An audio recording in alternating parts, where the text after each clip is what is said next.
ना एक साहब से मेरी मुलाकात हो गई, वो BBC के नुमाइंदे रहे हैं, बड़ी बड़ी चीज़ों से मुलाकात हो जाती है हमारी। MA उर्दू में भी किया हुआ है और लंदन से भी उन्होंने कोई ख़ास चीज़ में मास्टर किया हुआ था, भी मैं उनका भूल गया। एथियज़म पे भी बड़ी महारत उनको। तो बात एथियज़म पे चलना शुरू हो गई, डार्विन के नज़रिए पर। कहते हैं, मैंने उनको कहा कि सर मैं ये नज़रिया नहीं मानता।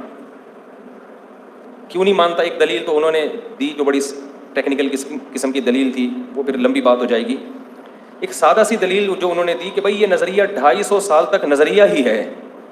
250 साल बहुत बड़ा अरसा होता है किसी थ्योरी को साबित करने में, अब तक साबित क्यों नहीं हुआ ये?